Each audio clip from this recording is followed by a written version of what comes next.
Hey everyone, and welcome to today's Explainer. I'm really glad you're here because today we're tackling something that is literally in almost all of our homes, but, well, we pretty much ignore it until it completely goes sideways, right?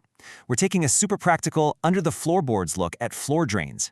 We're going to figure out exactly why they fail, why they back up, and most importantly, how we can stop that from happening in the first place. So grab your mental wrench, focus in, and let's get started on keeping your home safe and dry. Okay, let's dive into this. If you've ever been standing around and heard that creepy, hollow, gurgling sound echoing up from your basement or maybe your garage or laundry room, yeah, you already know the absolute visceral horror it brings.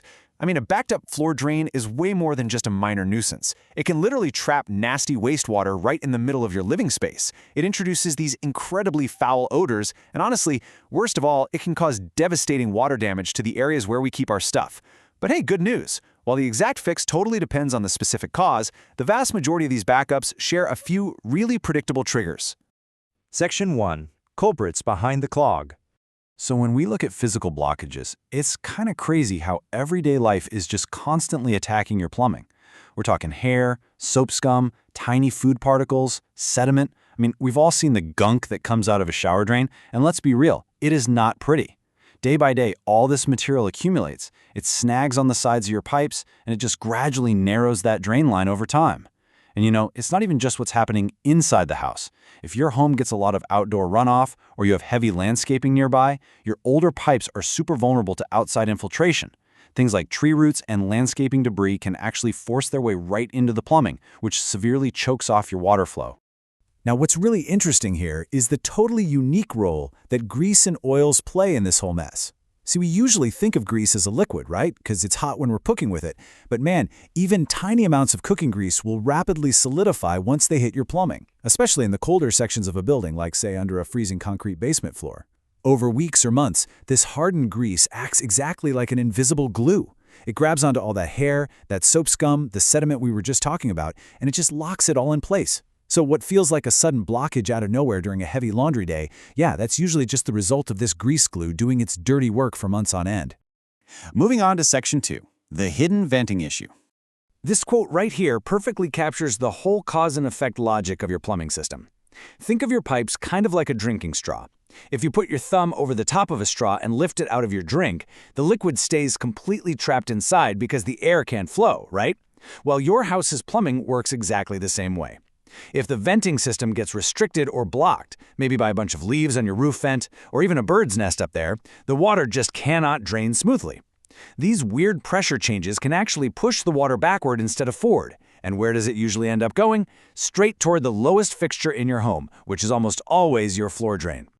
Okay, I want to let you in on a little plumbing secret. It's called the drain trap. This is an absolutely critical piece of hardware. It's usually a curved, U-shaped section of pipe that holds a small pool of water, and that water forms a literal physical seal. Its one and only job is to protect your home's hygiene. It stops those hazardous, disgusting sewer gases from creeping back up the pipes and sneaking into your living spaces. And this brilliantly illustrates the really delicate balance going on right beneath your floors. On one side, you've got a healthy, wet trap. The water just sits there, acting like a trusty barricade. It blocks the sewer gas and lets everything drain normally and predictably. But consider the alternative. If you don't use a floor drain very often, that water simply evaporates, leaving you with a dried-out trap. Once that seal is gone, your drain starts acting totally unpredictable. It lets foul odors completely flood the room, and actually, worse than that, those natural sewer smells can confusingly mask the signs of an early developing clog further down the line. You might smell something awful, blame the city sewer, and totally miss the fact that a massive backup is literally imminent. Let's look at Section 3, simple backup prevention tips. Let's move into the solutions and see how this all builds together. Creating a rock-solid defense for your home really starts with step 1, simply keeping the drain opening and that surrounding grate clean. If you use a hair catcher or a little strainer, make sure you empty it consistently. I know it sounds basic, but these tiny habits drastically reduce what ends up in your lines. Step 2 is all about the kitchen. We have to stop scraping solid food into the sink. Never, ever pour grease down the drain. And do yourself a favor. Grab a paper towel and wipe out your oily pans before you even run them under the tap.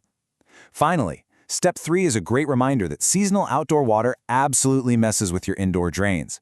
During the wet months or those heavy storms, get out there and check your downspouts. Check your yard's grading. You just want to make sure water and debris aren't being shoved straight toward your foundation and into your drain system. Now, of course, even with stellar habits, you've got to stay vigilant. You want to actively look and listen for the early warning signs. If your water is suddenly draining noticeably slower, if you start hearing those creepy gurgling noises, or, big red flag here, if you ever see water pooling around the floor grate, even just a tiny bit, do not ignore it. These are the absolute classic symptoms of a developing obstruction or maybe a venting problem. Catching it right at this stage is what allows you to fix the issue before it explodes into a catastrophic, incredibly messy wastewater overflow right onto your floor. Which brings us to Section 4, when to call the pros. So the crucial point to understand here is clearly separating your everyday, routine homeowner habits from the heavy-duty diagnostics. Your job? That's DIY prevention. Keep the debris out, keep the grease out, manage what goes down your drains, and maintain the flow. But if you are dealing with frequent backups, persistent odors that just refuse to go away, or you're getting repeated blockages even after you've totally cleaned the grates, okay, that's when you need professional intervention. The pros have the specialized tools, like those high-definition cameras, to get down there and see exactly what is happening deep inside the pipe network. They can give you targeted fixes for complex issues, things like a cracked pipe, restricted venting, or serious tree root intrusion. Trust me, a plastic bottle of store-bought drain cleaner is never, ever going to fix those things. So let's distill all of this down to the core takeaway from our source material today. The overall strategy is actually incredibly simple but highly effective. Keep the physical debris out of your drains, maintain your plumbing components, like pouring a little water down there to ensure your drain trap stays wet, and actively watch for those early symptoms. If problems keep popping up, don't hesitate. Call a pro and schedule an inspection. Following these simple, structured steps will keep your floor drains flowing perfectly, exactly when you need them to the most. I want to leave you with one final thought to ponder as we wrap up today's explainer. Are you actually ignoring a gurgle in your basement right now? Look, we all do it. We all tend to put off minor annoyances, just crossing our fingers and hoping they'll miraculously fix themselves. But as we've learned today, your plumbing is literally talking to you. And those sounds, they are a warning. So I highly encourage you to go take a quick walk around your house today. Check your floor drains, run a little bit of water down them to fill up those traps, and just listen closely. Taking 5 minutes of action today could seriously save you from a massive, expensive headache tomorrow. Keep learning, keep those pipes clear, and thank you so much for hanging out with me to explore this essential part of your home.